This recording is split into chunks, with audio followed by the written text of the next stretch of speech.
할렐루야! 오늘도 주님과 함께 복된 하루 되시기를 예수 그리스도 이름으로 축복합니다. 아멘. 오늘 말씀 듣게 찬양 하나 하겠습니다. 천사들의 노래가 125장입니다. 찬송가.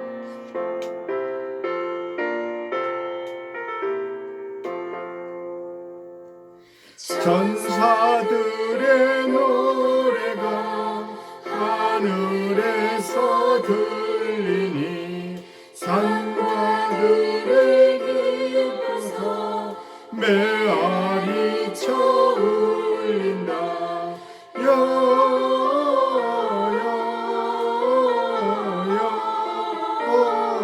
영광을 높이 계신 주님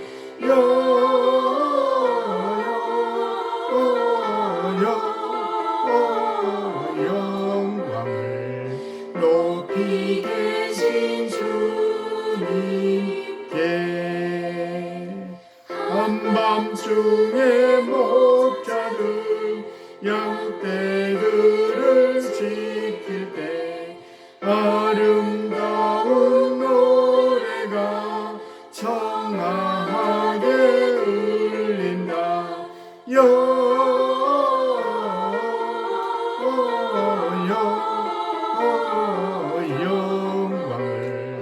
높이 계신 주께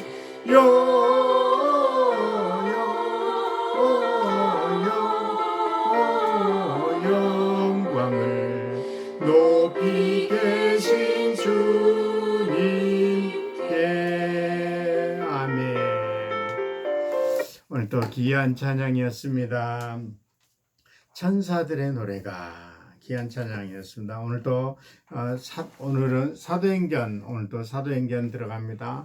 사도행전 8장입니다. 8장 1절부터 3절까지 제가 봉독해 드리도록 하겠습니다. 사울은 그가 죽임을 당함을 마땅히 여기더라. 그날에 예루살렘에 있는 교회가 큰 박해가 있어 사도 외에는 다 유대와 사마리아 모든 땅으로 흩어지니라. 경건한 사람들이 스데반을 장사하고 이하여 크게 울더라. 사울이 교회를 잔멸할새 각 집에 들어가 남녀를 끌어다가 옥에 넘기니라. 옥에 넘기니라. 오늘 말씀은 사도행전 8장 박해를 통해 복음이 확산됐다. 그런 말씀 가지고 은혜의 시간이 될 줄로 믿습니다. 아멘. 할렐루야. 아멘. 네, 오늘 말씀 내용은 보니까 8장은 그리스도인들이 대한 박해를 통해 복음의 확산 과정이 기록하고 있는 것입니다. 8장은 그리스도인들이 교회 박해를 받으면 받을수록 소멸이 안 되고 더 성장한 모습을 볼 수 있습니다. 생각할 점은 1절 아까 3절까지 읽어드렸는데 스데반이 순교를 계기로 사울이 박해가 시작됨을 알려줍니다. 1절 사울이 그가 죽임을 당함을 마땅히 여기더라. 그날 예루살렘에 있는 교회에 큰 박해가 있어 사도 외에는 다 유대와 사마리아 모든 땅으로 흩어지니라. 사울이 스데반의 죽음을 마땅히 여겼다는 것은 스데반의 죽음에 대한 사울의 책임성을 간접적으로 묘사하면서 사울은 스데반의 처형을 직접 지휘하지는 않았지만 그 순교 현장에 그를 목격하고 마땅히 여김으로써 제약에 동참했음을 얘기하고 있습니다. 마땅히 여기더라. 신유드콘 동의하다. 신유동 히브리서는 동의하다, 승인하다, 합의하다 의미를 뜻을 가지고 있습니다. 신유도콘이라고 합니다. 스데반이 돌에 맞아 순교하던 날을 가리킵니다. 스데반은 순교는 그리스도인들이 교회에 대한 핍박의 시작이 인과 아울러 복음의 확장의 첫걸음이 된다는 뜻이죠. 3절 보면 교회가 박해를 세력이 로마 아닌 유대인들이 바리새파 사람들의 박해라는 사실을 알 수가 있습니다. 로마의 박해는 사울이 회심 사건 이후인 것입니다. 이때 사도들이 예루살렘에 남아 있었고 그 위에 모든 성도들은 모든 땅으로 흩어졌던 것이죠. 성도들은 각처로 흩어진 것을 핍박으로 피해 도망하기 위함이었고 그 배후에는 복음의 확산을 위한 하나님의 뜻이었다고 볼 수 있습니다. 당시 초대교회에는 사도들이 1장 8절을 보니까 예루살렘과 온 유대와 사마리아와 땅끝까지 복음을 전하라는 예수님의 명령에도 불구하고 예루살렘만 머물러 있자 하나님은 예부로부터 핍박이라는 방법을 통해 세계 선교의 초석을 마련한 것이라고 볼 수 있습니다. 사도들은 예루살렘에 떠나지 않았는데 이는 예루살렘 교회가 박해에도 불구하고 이방 선교가 예루살렘 교회와 지속적으로 확장된 선교 활동을 암시하고 있는 것입니다. 온 인류의 이스라엘 12지파 유다지파 남은 자는 예수 그리스도의 12제자 초대교회 열방교회 온 인류 4장 8절에 빌립은 사마리아 전도를 기록하고 있습니다. 4절에 흩어진 사람들이 복음을 전하는데 그 중에 빌립 집사는 사마리아에 가서 복음을 전하게 됩니다. 그 당시 그리스도에 영접한 사람이 약 10만 명 정도 됐다고 하는데 한 가정에 4, 5명이라 한다면 약 2만여 가정이라고 된다고 볼 수 있습니다. 이들은 흩어지면서 한 교회가 되면서 가깝고 먼 거리 약 2만여 교회가 세워지는 것입니다. 이것이 하나님의 의도의 목적이 있었다고 볼 수 있죠. 5절 13절에서 여기서 중요한 내용은 유대인들과 사마리아인들이 서로 상종하지 않았다. 상황에서 유대인들은 빌립 7 집사 중에 한 사람인데 사마리아인들에게 그리스도의 복음을 전하고 사마리아인들에게 기뻐했다는 것이죠. 평신도로 성령 충만하여 복음 증거가 될 수 있습니다. 이것이 빌립 집사는 사마리아와 전도의 대립과 불신 불화가 그리스도 안에서 사라지고 다 이뤘다 하신 화목과 결과에 적용되고 있음을 보여주고 있는 것입니다. 8절 보니까 그 성에 큰 기쁨이 있더라.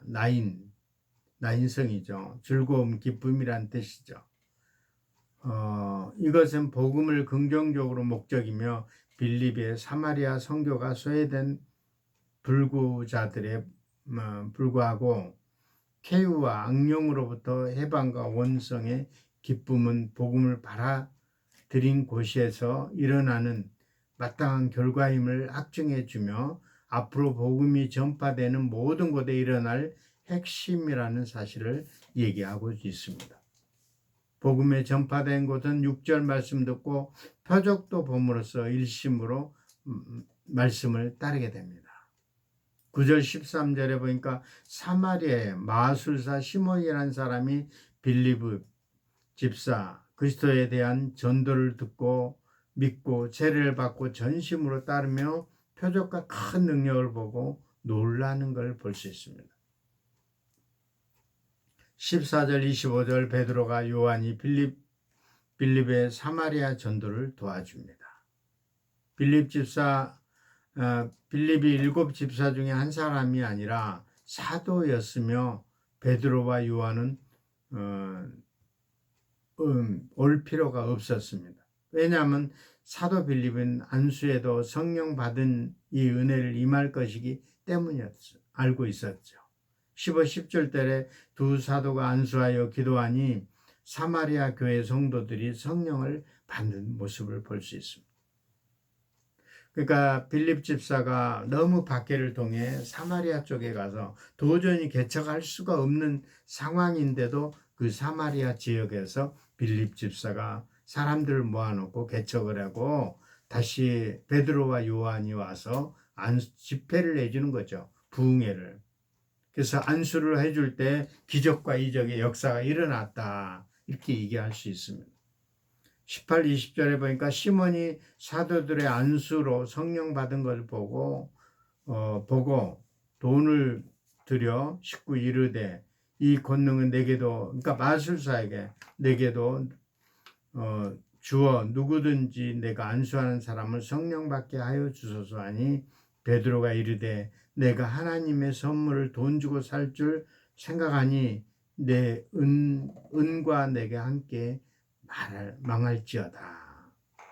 그러니까 마술사에는 뭐냐면 돈벌이로 그 은사를 나한테 좀 줄 수 없느냐 이렇게 얘기를 하는 거죠. 그러니까는 베드로가 화가 나가지고 이 은사의 선물을 받았는데 아무나 받는 게 아니다. 그래서 베드로가 화가 나서 은과 내게 망할지어다 이렇게 아주 막보기로 얘기하는 모습을 볼 수 있습니다. 성령은 하나님이 주는 선물이기에 한쪽에서 다른 한쪽에서 무상으로 주어지듯 성령 역시 하나님 외에 일방적으로 주어지는 것입니다.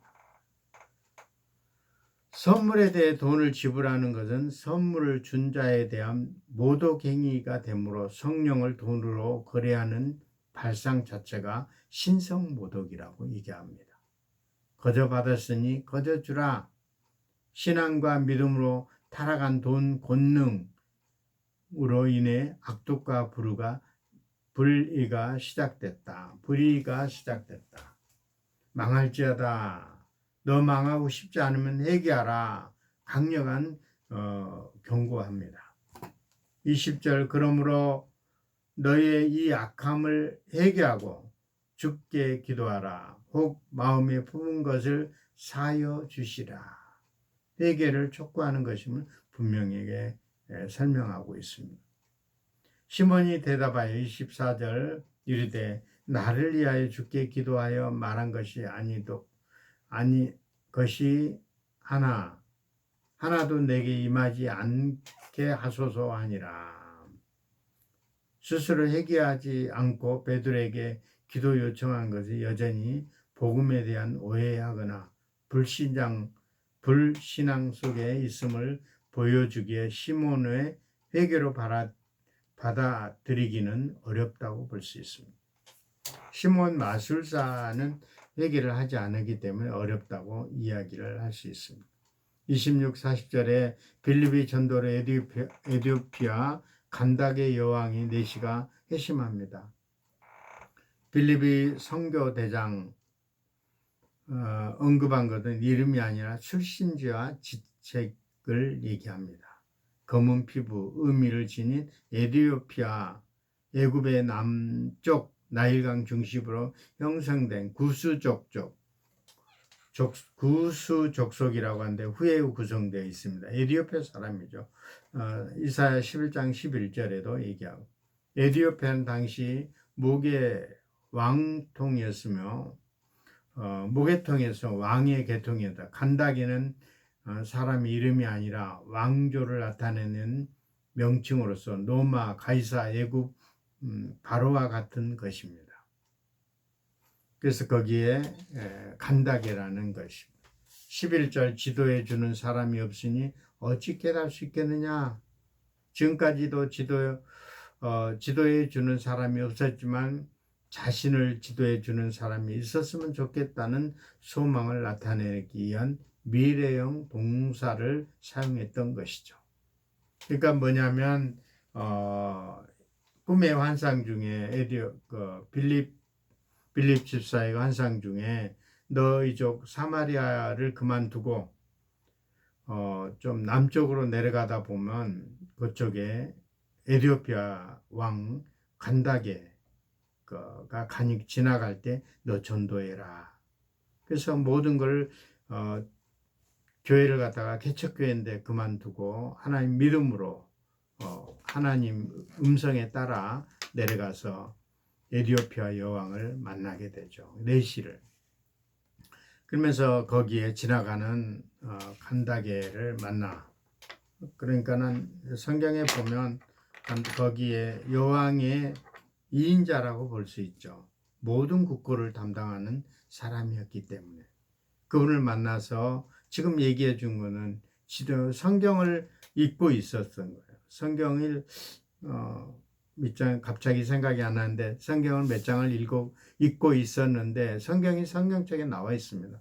성경에 읽고 있었는데 그 성경을 지도해 주는 사람이 없으니 내가 어떻게 깨달을 수 있느냐. 그래서 마차에 타면서 그 지도해 주는 거예요. 너무 귀한 지도를 해주다 보니까 마차에 타면서 너무 감사해서 내려가서 내가 세례를 받을 수 있느냐. 그래서 신의 그 물이 흐르는 건 내려가서 세례를 주는 장면이 이렇게 됐습니다. 그래서 그 내시가 성경을 깨닫는 것이 매우 관심이 있다는 의미로 함축하고 빌립이 자연스럽게 그에게 성경을 가르쳐 주었다는 것입니다. 구하는 자에게 은혜를 주신다고 우리는 말씀하고 있습니다. 말씀에 하나님께서 하라는 대로 하면 하는 것이고 하지 마라 하면 안 하는 것이어야 돼요. 그리고 항상 성경 말씀대로 본질이 돼서 끝까지 주님의 영광을 나타내는 우리 8장의 은혜가 여러분과 저가 되시기를 예수 그리스도의 이름으로 축복합니다. 아멘. 기도하겠습니다.